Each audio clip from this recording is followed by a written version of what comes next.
नमस्कार, आप सभी लोगों का हमारे जीएमए स्टडी चैनल में बहुत बहुत स्वागत है। तो हम आप लोगों को सूचित करना चाहते हैं कि ये जो हमारा जीएमए स्टडी चैनल है कक्षा 10 के लिए बहुत ही बेहतरीन चैनल बनाया गया है। तो आप सभी लोगों को इस चैनल में बोर्ड एग्ज़ाम की सारी रिलेटेड वीडियो मिलेंगी। सारे आपको इम्पोर्टेंट टॉपिक पढ़ाए जाएंगे जो कि हमारे बोर्ड एग्जाम में बहुत ही ज़्यादा पूछे जाते हैं और ख़ासकर कक्षा 10 के विद्यार्थियों के लिए यह चैनल बहुत ही यूजफुल है। तो आज हम आपको सामाजिक विज्ञान का नागरिक शास्त्र के पाठ 1 जिसका नाम है सत्ता की साझेदारी, इसके बारे में हम आपको बताने वाले हैं। तो सबसे पहले आप लोगों से ये निवेदन करती हूँ कि जो चैनल में नए हैं वो सब्सक्राइब कर दें और लाइक कर दें और शेयर कर दें। तो आप लोगों को अगर क्लास 10 की अच्छी तैयारी करना है तो हमारे चैनल को आप लोग सब्सक्राइब कर लीजिए। आपको डेली हमारे चैनल से वीडियो मिलती रहेंगी। तो हम आज उठाने वाले हैं सबसे पहले ये टॉपिक सत्ता की साझेदारी। तो चलिए हम आज आपको बताएंगे। सबसे पहले हम पढ़ेंगे कि सत्ता की साझेदारी होती क्या है। तो सबसे पहले आपको पढ़ना है कि सत्ता की साझेदारी का अर्थ क्या होता है। तो जैसे कि हम आपको बता दें कि सत्ता, आपको सबसे पहले पता करना है कि सत्ता क्या है। सत्ता, तो हम आपको बताएं सत्ता का मतलब होता है पावर। सत्ता का मतलब होता है तो पावर होता है। जी हाँ, सत्ता का मतलब होता है पावर। जैसे कि एक घर है, एक घर में मम्मी है और पापा है। अगर खाली मम्मी की ही चले तो पापा विरोध करने लगेंगे कि खाली तुम्हारी घर में चलती है, मेरी भी चलनी चाहिए। यदि पापा हैं, अगर पिताजी की ज़्यादा चलती है घर में तो मम्मी विरोध करने लगेगी कि आपकी चलती है, आपकी वजह से सारे लड़के सारे मतलब घर का काम खराब होता जा रहा है, कुछ हमारी भी चलनी चाहिए। तो जब उस घर के लोग सबकी एक दूसरे की बात मानकर चलते हैं, यानी कि एक दूसरे के कंट्रोल में रहते हैं, सबकी मम्मी थोड़ा पापा की बात माने, पापा मम्मी की बात माने, और जो लड़का लड़की हैं वो मम्मी पापा की बात माने, और लड़के को भी अपने अधिकार, अपनी बात, अपने विचार कहने के लिए मतलब कि उसको अधिकार प्राप्त हो कि घर में वो अपने भी अधिकार प्रस्तुत कर सके। तो इसे हम कह देते हैं सत्ता की साझेदारी, यानी कि हम इसको कह सकते हैं सत्ता की साझेदारी। यहाँ तक क्लियर हुआ कि सत्ता की साझेदारी होती है। मैं आपको एक एग्जांपल देती हूँ। जैसे कि एक घर है, ये देखो एक घर है, ओके। घर में माता जी है और पिताजी हैं और पुत्र है और एक पुत्री है। तो अगर मैं आपसे कहूँ कि इस घर में केवल माता जी की चले और माता जी की बात पिताजी को भी माननी होगी और पुत्र को भी माननी होगी और पुत्री को भी माननी होगी, तो इस तरह में घर के ये जो तीनों लोग हैं ये विरोध करने लगेंगे कि खाली घर में मम्मी की बात चलती है। तो फिर पिताजी कहेंगे कि इस घर में केवल आपकी नहीं चलेगी, मेरी भी चलेगी। तो फिर पिता को भी कुछ अपने विचार कहने के लिए मतलब अधिकार प्राप्त हो। फिर इसके बाद अगर पुत्र बड़ा होगा, पुत्र भी तो कहेगा कि घर में मेरी भी चले कुछ। तो इसलिए जो पुत्र है फिर वो भी अपनी बात अपने माता पिता के सामने कह सके और उसके माता पिता भी उससे कह सके। तो यानी कि सब लोग एक दूसरे की बात मानकर चल रहे हैं। इसे ही कहते हैं पावर शेयरिंग, यानी कि मम्मी ने पिता की बात मानी और पिता ने मम्मी की बात मानी और पुत्र ने माता पिता और माता पिता ने पुत्र पुत्री की बात मानी। इसे ही बोलते हैं जो साझेदारी से चले, यानी कि अपनी भी बात कहे और दूसरे की बात को भी सुने। इसे ही बोलते हैं सत्ता की साझेदारी। तो आइए हम चलते हैं, सबसे पहले पढ़ेंगे सत्ता की साझेदारी का अर्थ क्या होता है। तो देखो सत्ता की साझेदारी, तो सबसे पहले हमको इसमें बताया गया सत्ता की साझेदारी ऐसी शासन व्यवस्था है। देखो ऐसी शासन व्यवस्था है, सत्ता की साझेदारी ऐसी शासन व्यवस्था है जिसमें समाज के प्रत्येक समूह और समुदाय की भागीदारी होती है। अब जैसे सत्ता की साझेदारी हमने आपको एक घर का एग्जाम्पल दे दिया। यदि सत्ता की साझेदारी की बात पूरे समाज में आ जाए तो वहाँ कैसे होती है, तो हम आपको बताएंगे मतलब इसके बारे में भी। तो जैसे हमने घर के बारे में बताया, तो चलिए अब समाज के बारे में पढ़ते हैं कि समाज में सत्ता की साझेदारी कैसे होती है। जैसे हमारा समाज है, समाज में देखो जैसे आपका एक गाँव है, एग्जाम्पल थोड़ा आप एक गाँव लीजिए। गाँव में अगर आपके हिंदुओं की संख्या ज़्यादा होगी मुस्लिमों की अपेक्षा, तो जो गांव का मतलब प्रधान होगा तो वो सबसे ज़्यादा किसकी तरफ रहेगा, जिनकी संख्या ज़्यादा रहेगी। यानी कि मान लिया कि हिंदुओं की संख्या ज़्यादा है तो वो हिंदुओं के तरफ ज़्यादा रहेगा कि हिंदुओं की संख्या ज़्यादा है, इनसे मुझको वोट ज़्यादा मिलेगी।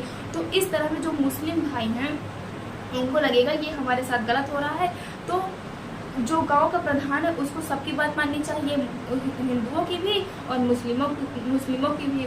तो इसलिए तो मतलब कि जैसे हिंदुओं की संख्या ज़्यादा होगी तो वो हिंदुओं की बात ज़्यादा मानेगा, जो गांव का प्रधान होता है तो वो हिंदुओं की बात ज़्यादा मानेगा। तो इसे ही कहते हैं सत्ता की साझेदारी।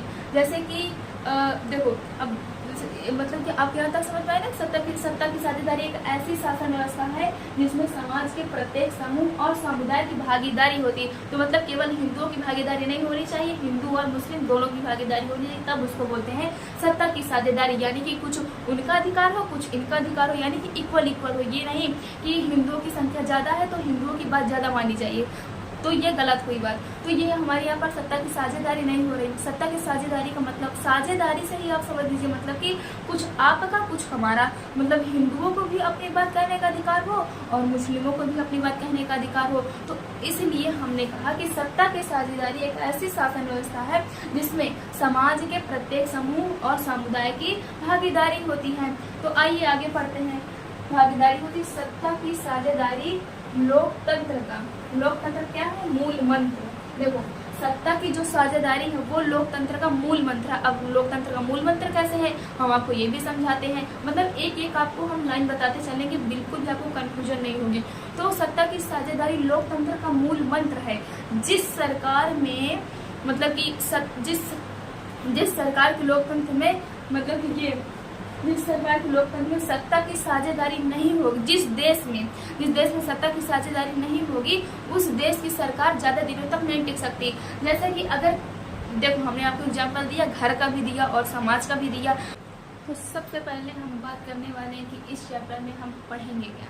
तो मैं आपको बता दूं कि ये जो सारे टॉपिक हैं हमारी सत्ता की साझेदारी के, ये आपको एक वीडियो में तो नहीं मिलेंगे, लेकिन आप मेरे प्लेलिस्ट में जाकर, हमारे प्लेलिस्ट में जाकर आप सारी वीडियो इस चैप्टर की पा सकते हैं।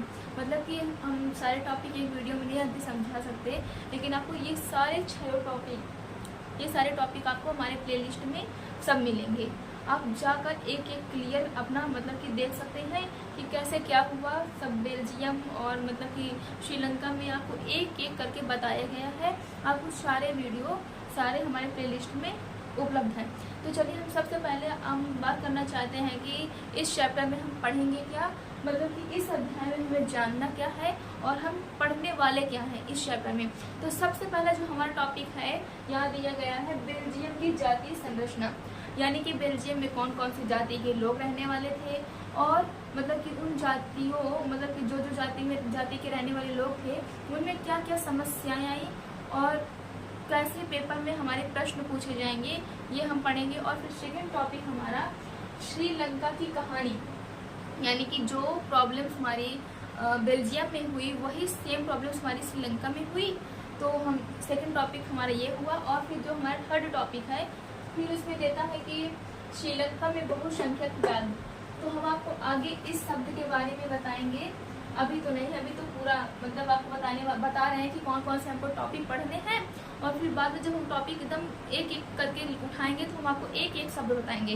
फिर जो हमारा चौथा है, फिर देखो बेल्जियम की समझदारी, यानी कि जब श्रीलंका में ये सब लड़ाई दंगे हो रहे थे तो बेल्जियम की देखो आप सोच देखो कितनी प्यारी है। उसने कहा कि देखो श्रीलंका में कैसे लड़ाई वड़ाई कर रहे हैं, हम लोग समझदारी दिखाते। तो बेल्जियम की जो सरकार थी उसने मतलब कि अपने मतलब कि संविधान में नए अच्छे सब बातें लिखी संविधान में अपने की लड़ाई वड़ाई ना हो, इसलिए बेल्जियम ने समझदारी दिखाई कि हम लोग ऐसे जातिवादी के बारे में लड़ाई वड़ाई नहीं करेंगे, जैसे श्रीलंका में लड़ाई हो रही है, हम लोग समझदारी से काम लेंगे। तो फिर आपको ये मतलब कि ये चौथा अध्याय हुआ, मतलब टॉपिक हुआ। और हमारा पांचवा टॉपिक है ये हमारे आपको बता दिए। और फिर जो हमारा पांचवा टॉपिक दिया गया कि सत्ता की साझेदारी क्यों जरूरी है। अब तो हम आपको पढ़ा चुके हैं पहले ही कि सत्ता की साझेदारी होती क्या है और क्यों जरूरी है, तो आपको तो एकदम अच्छे से पता हो गया होगा, लेकिन हम आपको बता देंगे। तो सत्ता की साझेदारी क्यों जरूरी है, आपको पता है कि मतलब कि लड़ाई तगड़े ना हो, सब लोग अच्छे से मिलजुल कर रहें, सबको अपनी अपनी बात कहने का अधिकार प्राप्त हो, ना हिंदू ज़्यादा हो ना मुस्लिम ज़्यादा हो, सब मतलब कि इक्वल हो। आपको पता हो गया यहाँ तक। कि छठवां जो हमारा टॉपिक है कि सत्ता की साझेदारी के रूप। सत्ता की साझेदारी के रूप क्या क्या है। तो हम आपको ये सारे जो मतलब कि सारे जितने टॉपिक लिखे हुए हैं एक एक कर हम आपको सारे समझा देंगे। आपको सारी वीडियो इस चैप्टर की मतलब कि सारे टॉपिक आपको हमारे प्लेलिस्ट में मिल जाएंगे, आप जाकर वहाँ से अच्छे से पढ़ लीजिएगा। तो चलिए सबसे पहले हम उठाते हैं बेल्जियम की जातीय संरचना, कि बेल्जियम में क्या क्या घटना हुई, क्या क्या समस्या उत्पन्न हुई। तो सबसे पहले हम पढ़ते हैं बेल्जियम की जातीय संरचना।